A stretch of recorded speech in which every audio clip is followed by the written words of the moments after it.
Hello दोस्तों, कैसे हैं आप सभी का स्वागत है टेक्निकल गुरु इंजीनियर क्लासेस में। दोस्तों, हम लोग का क्लास 2 दिन डिस्टर्ब था टेक्निकल इशू के कारण।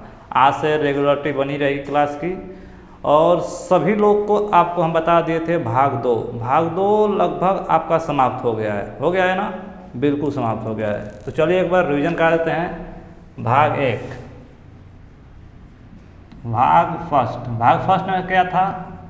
संघ एवं उसका राज्य क्षेत्र, संघ एवं उसका राज्य क्षेत्र। भाग 2 में क्या था? भाग 2 में था आपका नागरिकता। क्या था? नागरिकता, सिटीजनशिप। क्या था? नागरिकता, सिटीजनशिप। इसमें कहाँ से कहाँ तक अनुच्छेद था? इसमें अनुच्छेद था 1 से लेकर 4 तक। कहाँ तक था?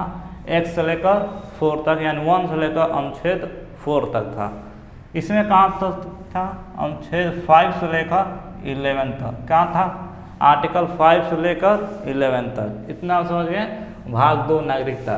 इसको आपको अच्छे से हम आपको बहुत बेहतरीन तरीके से छोटी छोटी बातों को लेकर आपको अच्छे से समझा दिए हैं। ये भी आपको बता दिए हैं NRI क्या है, PIO क्या है, OCI क्या है, इसी से रिलेटेड इसका जो अकाउंट खोला जाता है। हालांकि ये बहुत लोग बताते नहीं हैं कैसे अकाउंट, जैसे आपको बताए थे हम NRO account, NRE account, FCNR, ये सब भी आपको बताए थे अकाउंट के बारे में। कौन सा मान लीजिए जो NRI हैं कौन सा अकाउंट खुलवाना चाहिए, कौन सा अकाउंट नहीं खुलवाना चाहिए। जैसे आप विदेश में काम करते हैं, अगर आप विदेश जाते हैं कमाने के लिए, तो आपके लिए कौन सा अकाउंट लाभदायक है, कौन सा अकाउंट सही नहीं है, ये सब चीज़ की चर्चा हम पिछले क्लास में किए थे।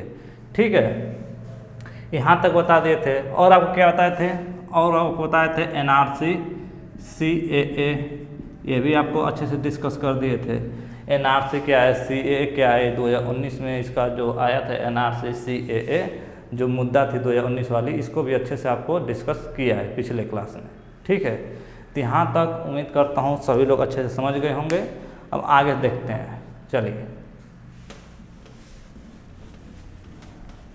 आज से हम लोग स्टार्ट करेंगे भाग 3।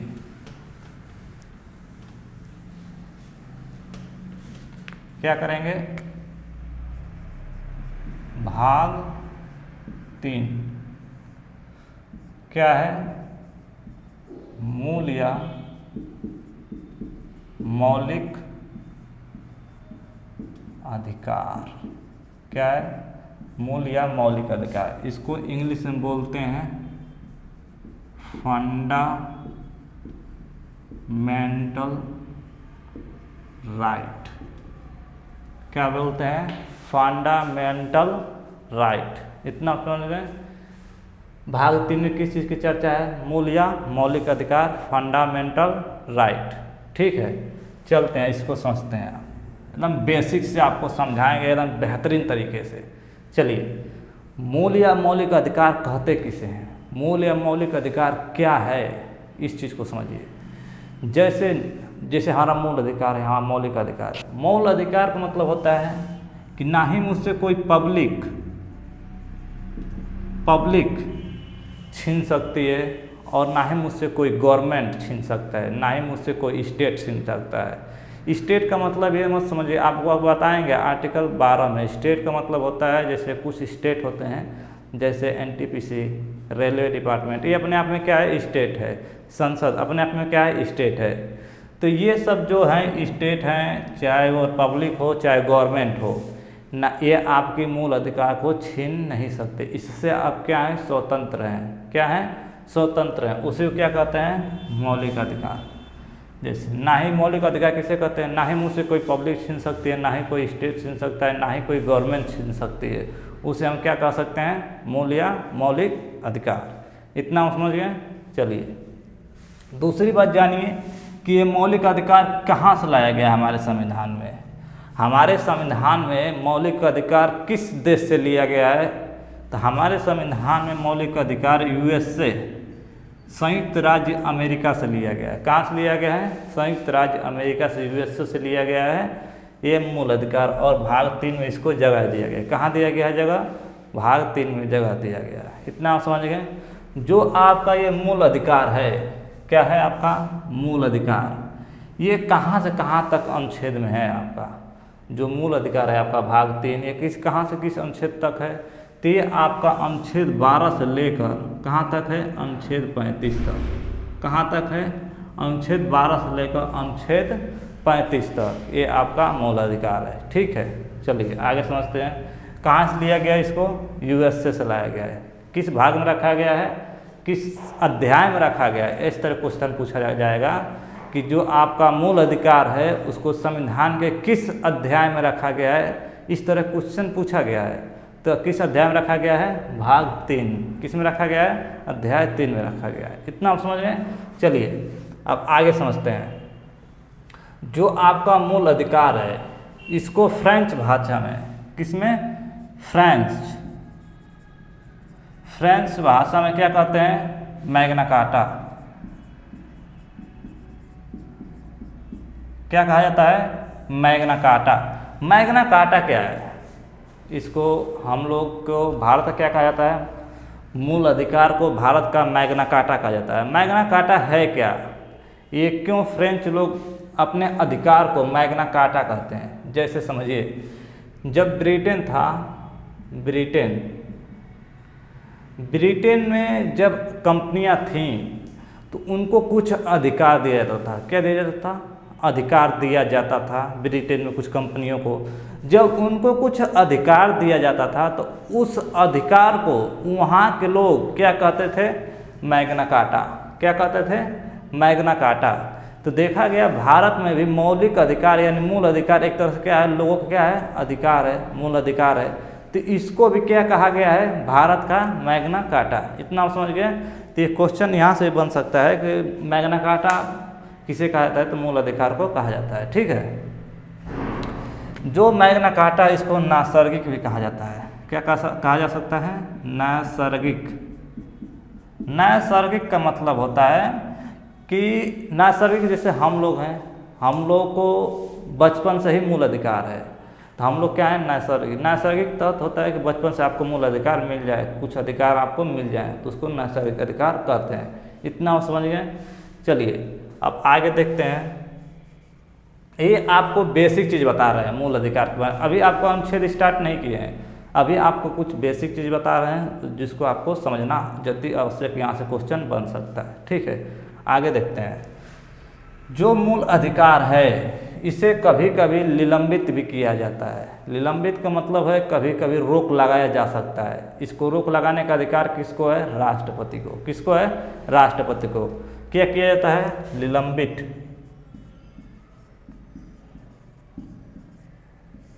निलंबित भी किया जा सकता है, यानी कुछ समय के लिए रोका जा सकता है। क्या कुछ समय के लिए क्या किया जा सकता है? रोका जा सकता है। ये किसको अधिकार है? राष्ट्रपति को। किसको अधिकार है? राष्ट्रपति को। जैसे समझिए, ये कब रोका जाएगा? जैसे मान लीजिए राष्ट्रीय आपात लग जाए। क्या लग जाए? राष्ट्रीय आपात। अगर आपका राष्ट्रीय आपात लगता है तो आपको बताया गया है आर्टिकल 20 और 21 को छोड़कर, आपको हम बताएंगे आगे चलकर। आर्टिकल 20 जब राष्ट्रीय आपात बताएंगे ना तो उसमें पूरा डिटेल से आपको चर्चा करेंगे कौन से आर्टिकल रहेंगे, कौन सा आपका मूल अधिकार को नहीं छीना जाएगा, कौन सा मूल अधिकार को आपको छीन लिया जाएगा। तो आपको अधिकतर जो मूल अधिकार हैं, जैसे आर्टिकल 19 स्वतंत्रता का अधिकार, घूमने का, बसने का, व्यवसाय करने का अधिकार, जितने मेन अधिकार हैं आपके, जब राष्ट्रीय आपात लगता है तो आपका मूल अधिकार राष्ट्रपति निलंबित कर लेते हैं, यानी कुछ समय के लिए क्या करते हैं? छीन लेते हैं। अब छीनने का अधिकार किसको है? राष्ट्रपति को।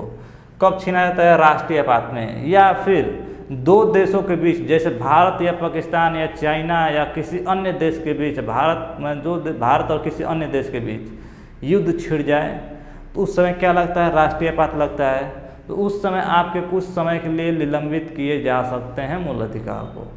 या फिर जब आचार संहिता लागू होता है तो उस समय भी आपको, जैसे चुनाव जब होता है तो वहाँ पे आपको कुछ मूल अधिकार को छीन लिया जाता है। जैसे वहाँ पर घूमने की आपको स्वतंत्रता नहीं है, तो ये कौन करता है? राष्ट्रपति करता है।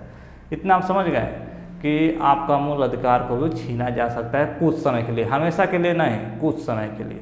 ठीक है, चलते हैं आगे।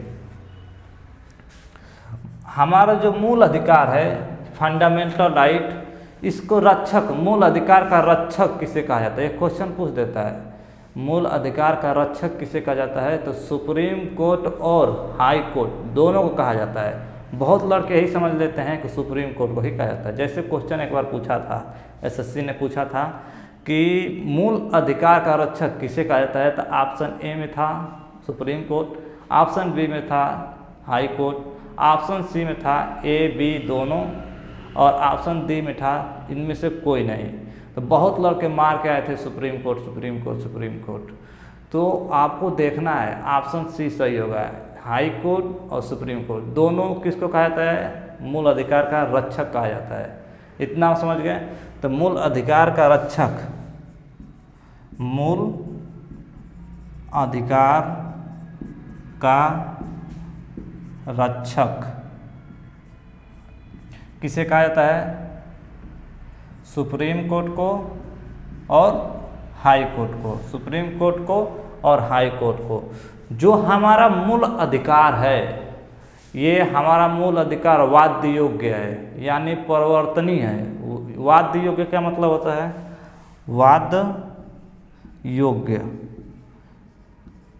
वाद्य योग का मतलब ये होता है कि मान लीजिए कोई नेता है, कोई मान लीजिए सांसद है, कोई विधायक है, उसके प्रति आपने कुछ आवाज़, मान लीजिए वो गलती किया, सांसद हो या विधायक हो, उसने कुछ गलती कर दिया, उसके खिलाफ आप बोल सकें, वो उसने क्या गलती किया उसको आप बोल सकें, आप अपनी बातों को रख सकें, इसका अधिकार आपको क्या, उसी को क्या कहते हैं? वाद्य योग्य। क्या कहते हैं? वाद्य योग्य।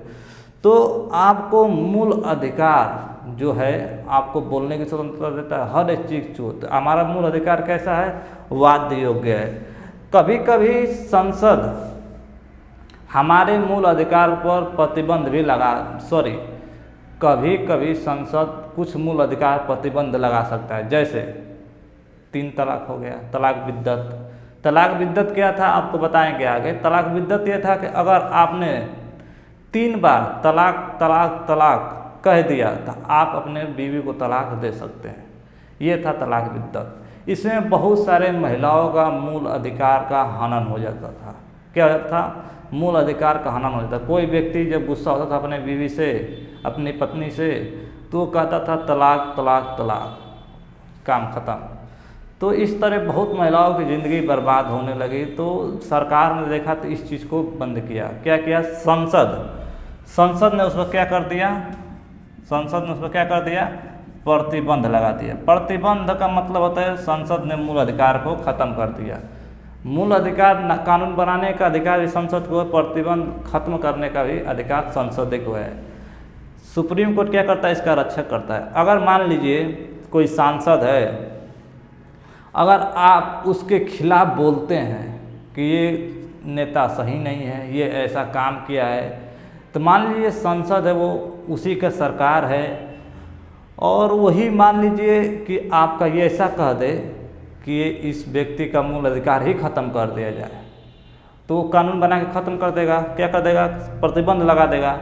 तो इसके लिए भी क्या है? सुप्रीम कोर्ट हाई कोर्ट रक्षक हैं कि आप सुप्रीम कोर्ट या हाई, अगर आपने कोई भी मूल अधिकार की, कोई भी मूल ढांचा को अगर नुकसान पहुंचाया, चाहे संसद हो, चाहे विधानसभा हो, चाहे स्टेट हो, चाहे सेंट्रल गवर्नमेंट हो, अगर किसी ने मूल अधिकार को या मूल अधिकार के ढांचे को थोड़ा सा भी चोट पहुंचाया, किसी व्यक्ति का मूल अधिकार का हनन हुआ, तो वो डायरेक्ट अनुच्छेद 32 का प्रयोग करके कहाँ जा सकता है? Supreme court. अनुच्छेद 226 का प्रयोग करके कहाँ जा सकता है? High court. इतना समझ गए?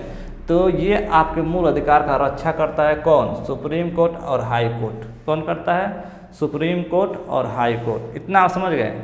चलिए, जो संसद है आपका, संसद ये आपके मूल अधिकार को कानून बनाती है और प्रतिबंध भी लगा सकती है। ठीक है, तो आपको बताएं प्रतिबंध कौन सा ख़त्म किया। प्रतिबंध का मतलब ख़त्म कर देना, तो कौन ख़त्म किया? 3 तलाक ख़त्म कर दिया।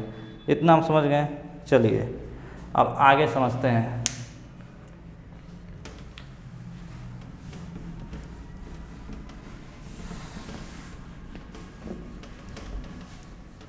जो हमारा मूल अधिकार है, फंडामेंटल राइट, ये कहाँ से लिया गया है अभी आपको बताएं। कहाँ से लिया गया है? ये लिया गया है यूएसए के संविधान से। कहाँ से लिया गया है? यूएसए के संविधान से। यूएसए के संविधान में ये पूरी अच्छे से लिखा गया है, लिखित वहाँ से लिया गया है, लिखित है वहाँ पे, ठीक है। चलिए, भाग 3 मूल अधिकार कहाँ से कहाँ तक था? 12 से लेकर 35 तक। इसमें कुछ ऐसे मूल अधिकार हैं जो रियल में मूल अधिकार नहीं है, लेकिन मूल अधिकार से संबंधित हैं। क्या है? संबंधित यानी विचार रखते हैं। जैसे मान लीजिए 12 हो गया, आर्टिकल 13 हो गया, 33 हो गया, 34 हो गया और 35 हो गया। जो ये आर्टिकल हैं ये हमारे मूल अधिकार में नहीं है, लेकिन मूल अधिकार से रिलेटेड संबंधित कुछ विचार रखते हैं। अब इसको हम लोग अच्छे से देख लेंगे क्या चीज़ है वो। चलिए स्टार्ट करते हैं।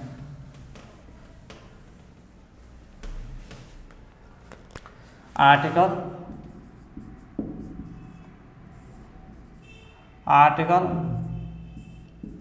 12। आर्टिकल 12 क्या है? इसमें कहा गया है राज्य का परिभाषा। क्या है? राज्य का परिभाषा।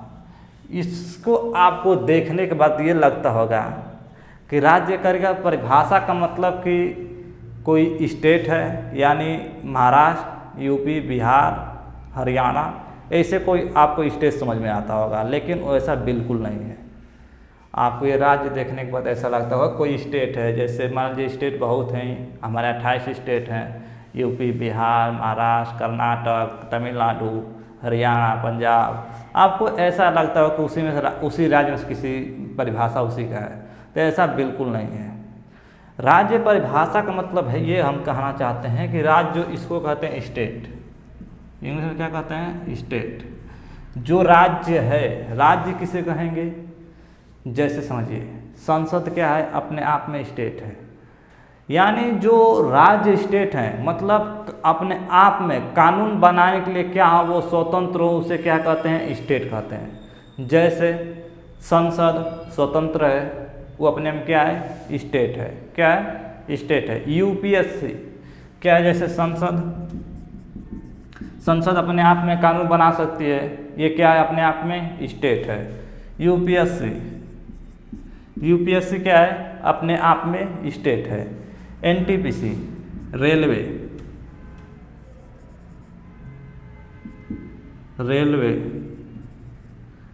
क्या है? अपने आप में स्टेट है। रेलवे डिपार्टमेंट अपने आप में स्टेट है। बिजली विभाग अपने आप में क्या है? स्टेट है। अपना ये खुद नियम कानून बनाते हैं, इसमें सुप्रीम कोर्ट हस्तक्षेप नहीं कर सकता। जैसे बिजली विभाग का हो गया, बिजली विभाग कितनी अपनी वैकेंसी देगी, कितनी सैलरी देगी, कितनी ड्यूटी कराएगी, कितने घंटे तक ड्यूटी कराएगी, ये सब डिसाइड बिजली विभाग के करेंगे। लेकिन ये सभी लोग अगर आपके मूल अधिकार का हनन करते हैं, मूल अधिकार का उल्लंघन करते हैं, तो ये सुप्रीम कोर्ट उसमें हस्तक्षेप कर सकती है। क्योंकि सुप्रीम कोर्ट हाई कोर्ट को क्या कहा गया है? मूल अधिकार का रक्षक कहा गया है कि अगर आपके मूल अधिकार का हनन होता है तो आप आर्टिकल 32 के तहत कहाँ जा सकते हैं? Supreme court. और आर्टिकल 226 के तहत कहाँ जा सकते हैं? High court. इतना समझ गए? तो ये अपने आप में क्या है? स्टेट है। ये क्या है? अपने आप में स्टेट है। रेलवे क्या है? अपने आप में स्टेट है। बिजली विभाग क्या है? अपने आप में स्टेट है। LIC जो जीवन बीमा होता है, जीवन बीमा, वो अपने आप में क्या है? स्टेट है। ONGC ये अपने आप में क्या है? स्टेट है। इस तरह बहुत सारे डिपार्टमेंट हैं जो अपने आप में क्या है? स्टेट हैं। क्या है? स्टेट है। इतना आप समझ गए? चलिए, कोर्ट भी अपने आप में स्टेट है। कोर्ट, न्यायालय अपने आप में भी स्टेट है। वो नियम कानून अपना खुद बनाता है, किस नियम के तहत क्या किया जाएगा, वो तो संविधान में लिखा है, लेकिन अपना वो भी अपने आप में क्या है? स्टेट है। इतना आप समझ गए? तो स्टेट का मतलब आपको समझ में आ गया होगा कि स्टेट का मतलब कहा गया यहाँ पे ये है कि यहाँ से कोई स्टेट मतलब राज्य से रिलेटेड नहीं है, जैसे यूपी बिहार से रिलेटेड नहीं है। यहाँ पर कहा गया है कि स्टेट हम उस चीज़ को कहेंगे जो अपना नियम कानून बनाने के लिए क्या हो, स्वतंत्र हो, लेकिन वो किसी व्यक्ति, किसी आम व्यक्ति का भी मूल अधिकार का हनन न करता हो, मूल अधिकार में कोई भी नियम कानून अपना न बनाए। अगर वो नियम कानून बनाता है और मूल अधिकार, किसी व्यक्ति का मूल अधिकार का हनन होता है, तो सुप्रीम कोर्ट आपके जो आप कह रहे थे कि हम अपने आप में स्टेट हैं, जैसे बिजली विभाग हो गया, एकदम ध्यान से समझिएगा, जैसे बिजली विभाग हो गया। अब बिजली विभाग ये कहे कि हम अपने डिपार्टमेंट में किसी भी जो कर्मचारी हैं उसको हम 15 घंटा ड्यूटी कराएंगे, तो एक तरह से शोषण हो जाएगा। आगे हम पढ़ाएंगे क्या हो जाएगा, शोषण हो जाएगा। तो उसमें कहा गया है कि किसी व्यक्ति का शोषण नहीं किया जा सकता है, आर्टिकल इसमें कहा गया है, अभी आपको हम आगे पढ़ाएंगे। तो अगर बिजली विभाग 15 घंटा ड्यूटी कराती है, वो आपका मूल अधिकार का हनन हो रहा है। क्या हो रहा है, मूल अधिकार का हनन हो रहा है। तो यहाँ पे सुप्रीम कोर्ट, हाई कोर्ट आपको हस्तक्षेप कर सकते हैं। आपको ये भी बताए हैं कि अगर सुप्रीम कोर्ट में अगर जाना हो या हाई कोर्ट में जाना हो तो किस आर्टिकल के तहत आप जा सकते हैं। ठीक है, तो आर्टिकल 12 आपको अच्छे से समझ में आ गया होगा। जैसे पंचायत भी हो गया, पंचायत, नगर पालिका, ये सब भी अपने आप में स्टेट हैं। कुछ समाज में कुछ नियम कानून बना सकते हैं, समाज में संतुलन बनाने के लिए कुछ अपने से नियम कानून बना सकते हैं। ठीक है, जैसे मान लीजिए हम ही हो गए, चाहे और कोई कोचिंग डिपार्टमेंट हो गया, मान लीजिए कोई बड़े बड़े कोचिंग हैं इतनी सारी, वो अपने आप में स्टेट हैं। आप नियम बनाएंगे, हम उसको फॉलो करेंगे, लेकिन आप आदेश देंगे, जैसे मान लीजिए संसद है, सरकार है, वो कोई कोचिंग है, मान लीजिए संसद है, हमारी कोचिंग है, हमारी कोच संसद ने हम पर नियम बना दिया कि आप इतने बजे से इतने बजे तक आप कोचिंग चला सकते हैं, सभी लोग ये नियम फॉलो करेंगे। लेकिन केवल मुझे संसद आदेश नहीं दे सकती है कि आप इतने बजे से इतने बजे तक कोचिंग चलाइए, आदेश को हम फॉलो नहीं करेंगे। लेकिन अगर कोई ऐसी समस्या आ जाती है, जैसे नियम बन जाता है सभी के लिए, तो हम भी फॉलो करेंगे, सभी लोग फॉलो करेंगे। ठीक है, तो क्या है, आर्टिकल 12 आपको अच्छे से समझ आ गया होगा। इसमें क्या है, राज्य का परिभाषा। चलिए आर्टिकल 13 क्या है उसको देख लेते हैं। इसको ना हो तो स्क्रीनशॉट ले लीजिए।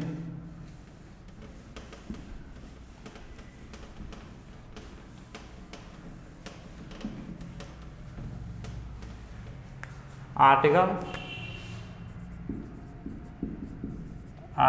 13, आर्टिकल 13 क्या कहता है, आर्टिकल 13 कहता है अल्पीकरण।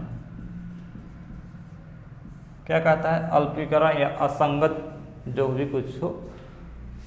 आर्टिकल 13 कहता है अल्पीकरण। क्या कहता है, अल्पीकरण, चाहे असंगत भी बोल सकते हैं। अल्पीकरण का आर्टिकल 13 अल्पीकरण का मतलब ये होता है, कहता है कि आपका ठीक है मूल अधिकार है, आप अच्छी बात है आपका मूल अधिकार है, लेकिन आपके मूल अधिकार से किसी दूसरे व्यक्ति का मूल अधिकार का अगर हनन होता है तो आपका मूल अधिकार नहीं है। क्या है, वो आपका मूल अधिकार नहीं है। जैसे समझिए, मान लीजिए कोई व्यक्ति है, वो जा रहा है किसी रोड से, ठीक है, कोई व्यक्ति है, व्यक्ति और इस तरह जा रहा है, और मान लीजिए उधर से भी लोग आ रहे हैं, ये अचानक उतर के यहाँ खड़ा हो जाए, यहाँ पे खड़ा हो जाए और ये कहे कि हमारा मूल अधिकार है, मैं स्वतंत्र हूँ, घूमने के लिए कहीं भी मैं जा सकता हूँ, कहीं भी खड़ा हो सकता हूँ। तो अगर आप रोड के बीच में खड़े हो गए हैं तो आप दूसरे व्यक्ति का मूल अधिकार छीन रहे हैं, है कि नहीं। कि अगर उधर से व्यक्ति आ रहा है, अगर बीच में आप खड़े हो गए हो तो आप दूसरे व्यक्ति का मूल अधिकार छीन रहे हैं। तो ये एक तरह से क्या कहा गया अल्पीकरण में, कि अगर आपका मूल अधिकार है, आपके मूल अधिकार से अगर दूसरे व्यक्ति का मूल अधिकार का हनन होता है तो आपका मूल अधिकार नहीं है। क्या है, आपका मूल अधिकार नहीं है। इतना समझ गए। दूसरी बात इसमें क्या कही गई है, दूसरी बात कही गई है आर्टिकल 13 कहता है कि अगर ऐसा कोई नियम कानून संसद या विधानसभा या कोई भी स्टेट, जो आर्टिकल आपको बताएं, स्टेट का मतलब समझिए आर्टिकल जो 12 में बताएं स्टेट, जैसे यूपीएससी हो गया, एनटीपीसी रेलवे हो गया, बिजली विभाग, ये हम बता रहे हैं स्टेट, हम बोलेंगे तो समझ जाइएगा कि अगर संसद या स्टेट या आपका जो भी यूपीएससी हो गई वो भी स्टेट ही में आ जाएगा। संसद, स्टेट या विधानसभा, विधानमंडल। अगर आपके मूल अधिकार से रिलेटेड कुछ कानून, ऐसा कुछ कानून बना दें जो आपके मूल अधिकार का हनन करता हो, तो आर्टिकल 13 के तहत उस कानून को सुप्रीम कोर्ट रद्द कर सकता है। कौन कर सकता है? सुप्रीम कोर्ट उस कानून को आर्टिकल 13 के तहत रद्द कर सकता है। जैसे समझिए, एक बार क्या किए थे प्रधानमंत्री कौन है? नरेंद्र मोदी। प्रधानमंत्री एक बार प्रस्ताव लाए थे संसद में कि आज से जो जज होंगे, सुप्रीम कोर्ट के जो जज होंगे, उनकी नियुक्ति कौन करेगी? मंत्रिमंडल करेगी। कौन करेगी? मंत्रिमंडल करेगी। ऐसा कोई प्रस्ताव प्रधानमंत्री संसद में लाए थे। तो सुप्रीम कोर्ट के जो जज थे वो आर्टिकल 13 का, देखिए कि ये तो आर्टिकल 13 का क्या है? उल्लंघन है। आर्टिकल 13 के तहत अगर कोई ऐसा नियम कानून जो संविधान से अनुचित है, क्या है? संविधान से अनुचित है, यानी संविधान के खिलाफ है, तो आर्टिकल 13 के तहत सुप्रीम कोर्ट उस प्रस्ताव को फाड़ देगी, यानी फेंक देगी। तो सुप्रीम कोर्ट ने कहा ये तो अपने हिसाब से चलाना चाहते हैं, सुप्रीम कोर्ट को भी क्या करना चाहते हैं? अपने हिसाब से कोर्ट को विचार करना। सुप्रीम कोर्ट ने आर्टिकल 13 के तहत इनके प्रस्ताव को रद्द कर दिया, फाड़ के बिक दिया। कहे कि नहीं, आर्टिकल 13 आप अच्छे से नहीं समझ रहे हैं। आर्टिकल 13 साफ साफ कहता है अगर कोई ऐसा प्रस्ताव जो संविधान के अनुचित हो, संविधान के नियम कानून के खिलाफ हो, संविधान में कुछ ऐसा हस्तक्षेप करता हो जो लोगों के मूल अधिकार को उल्लंघन हो जाए आगे चलकर, ऐसा कोई नियम कानून अगर आप प्रस्ताव पारित करते हैं तो आर्टिकल 13 के तहत सुप्रीम कोर्ट उस प्रस्ताव को फाड़ के बिक देगी। उसमें कोई वो शिकायत नहीं है। क्या करे? आर्टिकल 13 यही कहता है कि कोई भी नियम कानून, तो ये आर्टिकल 13 आपको क्या लगता है कि आर्टिकल 13 छोटा मोटा आर्टिकल है? बहुत बड़ा आर्टिकल है। आर्टिकल 13 क्या पूरे संविधान पर एक तरह से क्या रखा है? लगाम, जैसे नहीं कहते हैं कि लगाम पकड़ कर रखा है। आर्टिकल 13 कि जो संविधान पर लगाम रखा है, लगाम लगा कर रखा है। तो अगर आर्टिकल 13 नहीं रहता तो आप सोचिए संसद कोई भी प्रस्ताव पारित कर देती। अब मान लीजिए आप ही की सरकार है, कोई भी प्रस्ताव पारित करते हैं, कुछ भी कर सकते हैं। तो ऐसा में करने के लिए देखें, आप समझ रहे हैं संविधान निर्माताओं का दिमाग कितना बड़ा दिमाग बा। उन्होंने एक आर्टिकल दे दिया है कि अगर आपको सुप्रीम कोर्ट को दिया है ये शक्ति कि अगर आपको ऐसा लगे कि संसद कुछ ऐसा नियम कानून बना रही है जिससे भारत के लोकतंत्र में क्या हो जाए, गड़बड़ हो जाए, तो ऐसे में आप उस आर्टिकल 13 के तहत उस प्रस्ताव को आप निरस्त कर सकते हैं, रद्द कर सकते हैं। संविधान निर्माताओं ने एक आर्टिकल दे दिया था। आप देख सकते हैं उस समय के कितने विद्वान व्यक्ति थे। तो आप समझ गए आर्टिकल 13 क्या है। चलिए, आर्टिकल 13 अपने आप में बहुत बड़ा आर्टिकल है। इसके तहत सुप्रीम कोर्ट किसी भी प्रस्ताव को अगर वो संविधान से अनुचित है तो उस आर्टिकल को, उस प्रस्ताव को रद्द कर सकती है। समझ गए इतना। आर्टिकल 14 क्या है? आर्टिकल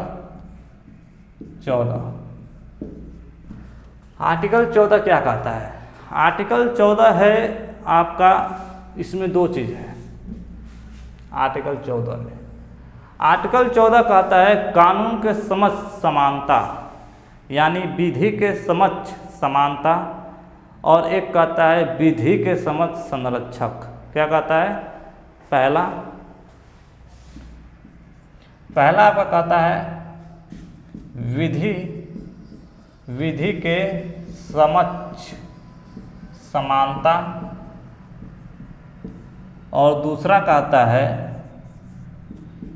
विधि के समक्ष संरक्षक। दूसरा, पहला कहता है विधि के समक्ष समानता है, दूसरा कहता है विधि के समक्ष संरक्षक। जो विधि के समक्ष समानता है ये कहाँ से लाया गया है? यूके से, यानी ब्रिटेन से लाया गया है। और इसको कहाँ से लाया गया है? अमेरिका से, यानी यूएसए से। कहाँ से लाया गया है? यूएसए यानी संयुक्त राज्य अमेरिका से लाया गया है। विधि के समझ संरक्षक को और विधि के समझ समानता को कहाँ से लाया गया है? ब्रिटेन से लाया गया है। इतना समझ गए, क्वेश्चन पूछ देगा। तो आप इस चीज़ को, छोटी छोटी बातों को आप ध्यान में रखे रखिएगा। तो इसमें इसको समझिए, विधि के समझ समानता ये कहता है कि कानून के समक्ष सभी लोग समान हैं, कोई ऊंच नीच नहीं, कोई छोटा बड़ा नहीं, कोई भी दंड मतलब कोई अपराध करता है उसको समान दंड दिया जाएगा। कोई व्यक्ति चाहे किसी धर्म का हो, किसी जाति का हो, किसी भी आप धर्म के हों या किसी भी जाति के हों या किसी भी प्रकार के पिछड़े वर्ग हों, अगर आपने अपराध किया है तो आप कानून के समझ से भी दंड दिए, समान संरक्षक के हिसाब से आपको दंड दिया जाएगा। अगर मान लीजिए, समझिए, कोई बड़े कास्ट का है, क्या है? बड़े जाति का, बड़े जाति का कोई लड़का है, आपको एकदम सिंपल भाषा में समझा रहे हैं, एकदम अच्छे से समझिएगा। कोई बड़े जाति का लड़का है, उसने भी हत्या कर दिया। कोई छोटे जाति का, कोई छोटे जाति का लड़का है,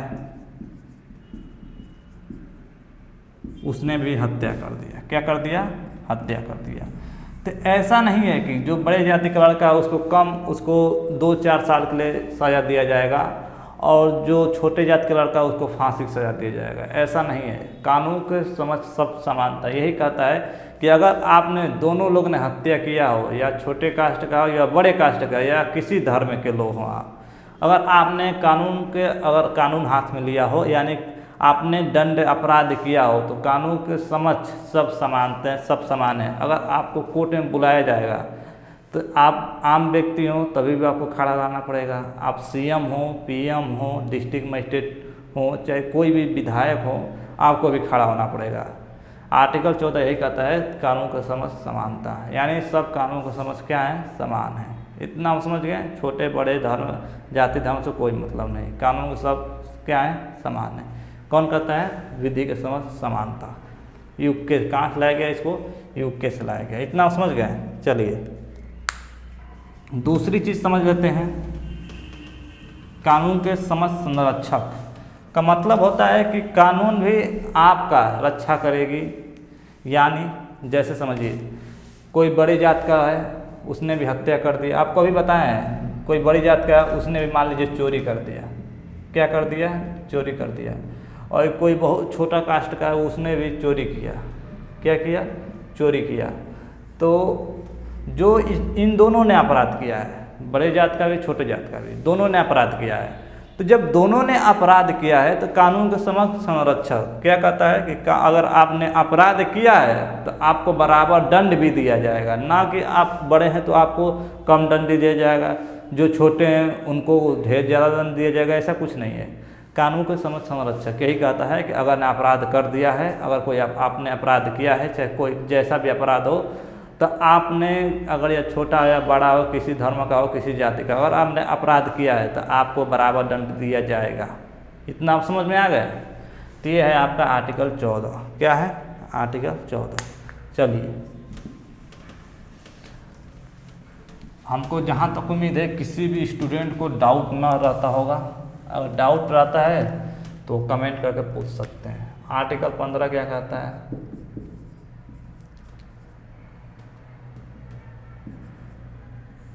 आर्टिकल 15 कहता है कि धर्म, जाति, धर्म, लिंग, जन्म स्थान। जाति, धर्म, लिंग, जन्म स्थान के हिसाब से, ये जाति, धर्म, जन्म स्थान के आधार पर आप किसी भी व्यक्ति से भेदभाव नहीं कर सकते हैं। कौन कहता है? आर्टिकल 15 कहता है। क्या कहता है? जाति, धर्म, लिंग, जन्म स्थान। जाति का मतलब आप या छोटा व्यक्ति या बड़ा व्यक्ति या किसी भी कास्ट का हो, अगर जाति पर अगर आप पकड़े गए तो आपको क्या किया जाएगा? जेल कर सकते हैं सुप्रीम कोर्ट। आप जाति के हिसाब से आप किसी व्यक्ति के साथ क्या नहीं कर सकते हैं? भेदभाव नहीं कर सकते हैं। दूसरी धर्म, धर्म जैसे सिख हो गए, हिंदू हो गए, मुस्लिम हो गए, इसके हिसाब से भी आप क्या कर सकते हैं, भेदभाव नहीं कर सकते हैं। क्या कर सकते हैं, भेदभाव नहीं कर सकते। लिंग का मतलब होता है स्त्री पुरुष, उसके भी हिसाब से आप भेदभाव नहीं कर सकते हैं। जन्म स्थान का मतलब जैसे यूपी हो गया, तो यूपी एक तरह से क्या है, यूपी एक क्या है, जहाँ आपका मतलब एक तरह से समतल स्तर है, समतल बराबरी क्षेत्र है। और छत्तीसगढ़ में देखा जाएगा तो वहाँ पे कुछ ऐसे समुदाय के लोग हैं जिनको क्या कहा जाता है, कुछ पिछड़े वर्ग के हैं। क्या है, पिछड़े वर्ग के लोग हैं। जैसे आदिवासी हो गए, ये पिछड़े वर्ग के लोग हैं। और जैसे यूपी हो गए तो ये थोड़ा ऊपर के हैं।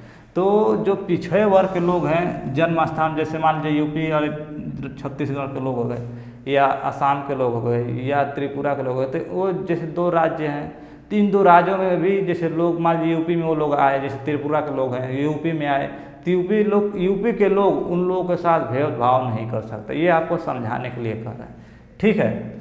चलिए, तो आप समझ गए जन्म स्थान पर कैसे आपको करना है। चलिए, इसमें भी कुछ प्रावधान दिए गए हैं, जैसे आप समझिए,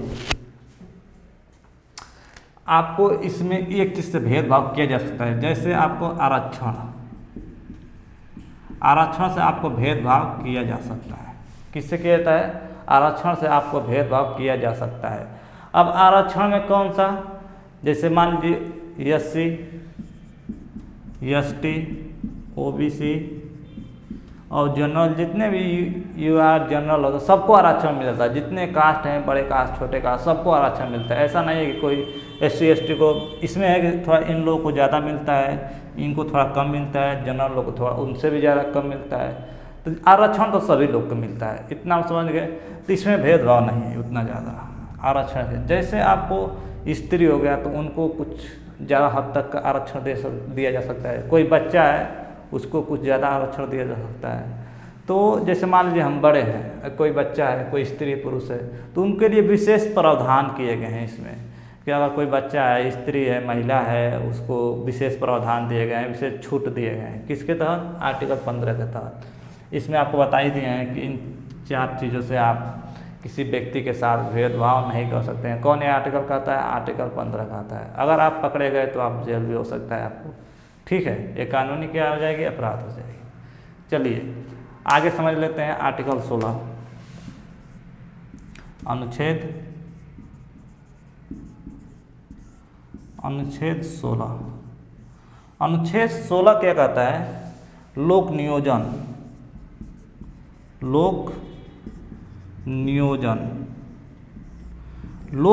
का मतलब क्या होता है। लोक नियोजन का मतलब ये होता है कि सरकारी नौकरी, मतलब लोक नियोजन का मतलब होता है सरकारी नौकरी, यानी जो सरकारी नौकरियां हैं, सरकारी नौकरी, जो सरकारी जॉबें हैं, जो सरकारी नौकरियां हैं, उसमें किसी को लेकर भेदभाव नहीं किया जाएगा, किसी भी चीज़ को लेकर। जैसे मान लीजिए कोई पुरुष है, स्त्री है, उन दोनों के बीच में किसी प्रकार का भेदभाव नहीं किया जा सकता। ऐसा नहीं है कि कलेक्टर सिर्फ पुरुषों के बनना का अधिकार है, स्त्रियों का नहीं है। इसमें भेदभाव नहीं ना है। आप भी UPSC निकालिए, वो भी UPSC क्रैक करिए, तब आप कलेक्टर बन पाएंगे। अगर ऐसा होता कि नहीं UPSC सिर्फ पुरुष के ही दे सकते हैं, तो ये भेदभाव था एक तरह से। लेकिन इसमें क्या कहा गया है कि दोनों दे सकते हैं, इसमें भेदभाव नहीं है।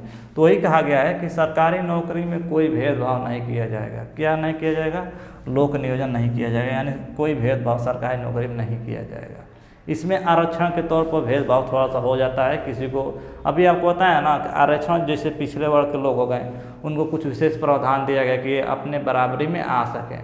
जैसे मान लीजिए कोई बड़े कास्ट के हैं, कोई नीचे कास्ट का है, कोई पिछड़ा वर्ग है, कोई आदिवासी है, तो उन लोग को इसलिए आरक्षण दिया जाता है क्योंकि वो बड़े कास्ट के बराबरी में आ सकें, उन लोग भी क्या कर सकें, सरकारी जॉब ले सके, पढ़ लिख सके, एजुकेशन से बहुत भली भांति जानकारी उन लोग के पास हो सके, इसलिए उन लोग को आरक्षण दिया जाता है। इतना समझ गए। चलिए, तो लोक नियोजन आप अच्छे से समझ गए कि लोक नियोजन में क्या कहा गया है, सरकारी नौकरी में कोई भेदभाव नहीं किया जाएगा। आर्टिकल 17 क्या कहता है, अनुच्छेद 17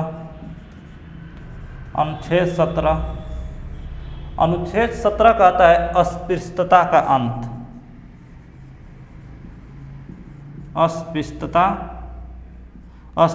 का अंत, अनटचबिलिटी, अस्पृश्यता का अंत यानी छुआछूत का अंत। अस्पृश्यता का मतलब होता है छुआछूत, यानी अस्पृश्यता का अंत किसमें कहा गया है? आर्टिकल 17 ये कहता है कि छुआछूत से कोई भेदभाव नहीं किया जाएगा, छुआछूत का अंत किया जाता है। अगर कोई व्यक्ति एक दूसरे कास्ट के, जैसे मान लीजिए किसी धर्म के आप हो गए, किसी धर्म के जाति के हो गए, आप किसी दूसरे जाति के हैं या किसी कुछ दूसरे धर्म के हैं, अगर आपके साथ कोई व्यक्ति आपसे छुआछूत करता है तो वो क्या कर रहा है? आर्टिकल 13 का उल्लंघन, आर्टिकल 17 का उल्लंघन कर रहा है।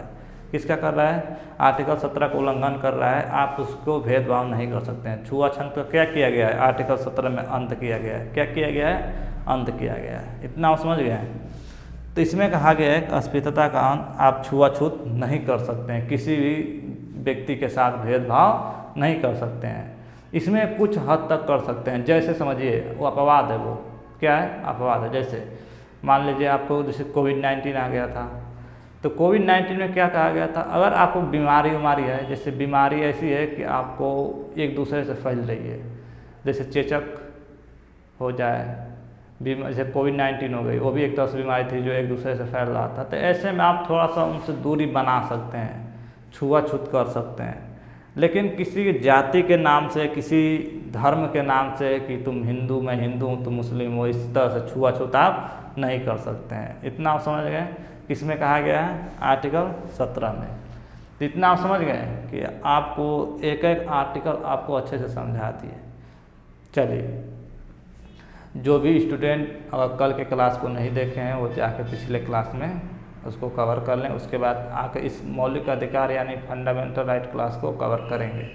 ठीक है, चलिए आज के लिए इतना ही रहने देते हैं, बहुत ज़्यादा लंबा हो जाएगी क्लास, तो आज के लिए इतना ही। कल आएंगे तो हम लोग इससे आगे पढ़ेंगे आर्टिकल 18 उपाधियों का, उसके बाद स्वतंत्रता का अधिकार जो है आर्टिकल 19 से स्टार्ट करेंगे, आर्टिकल 22 तक आपको आराम से ख़त्म करेंगे। ठीक है, तो जो आपको एक चीज़ और जो आपको बताएं हम, चलिए देख लीजिए उसको भी।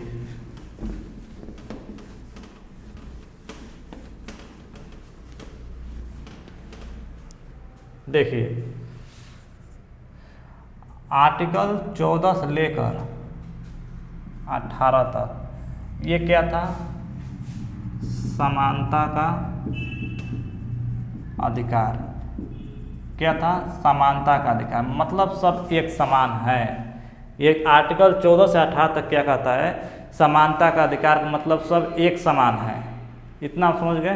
तो हम लोग कहाँ तक पढ़ लिए हैं? 17 तक पढ़ लिए, 18 तक कल ख़त्म कर देंगे। ठीक है, तो इसमें क्या कहता है? आर्टिकल 14 से 18 तक समानता का अधिकार। आर्टिकल 19 से लेकर आर्टिकल 22 क्या कहता है? स्वतंत्रता का अधिकार। स्वतंत्रता का अधिकार क्या है? स्वतंत्रता का अधिकार। आर्टिकल 23 से लेकर 24 ये क्या कहता है? धार्मिक स्वतंत्रता, जैसे शोषण के विरुद्ध, शोषण के विरुद्ध अधिकार। क्या कहता है? शोषण के विरुद्ध अधिकार। ये 25 से लेकर आर्टिकल 28 क्या कहता है? धार्मिक शिक्षा एवं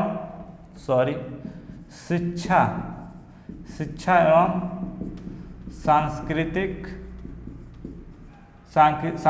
का अधिकार। शिक्षा का अधिकार एवं सांस्कृतिक का अधिकार।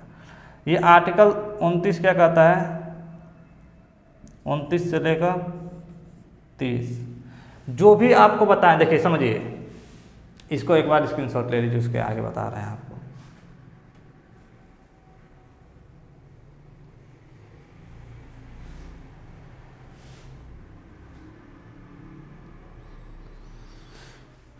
चलिए, जो ये आपको बता रहे हैं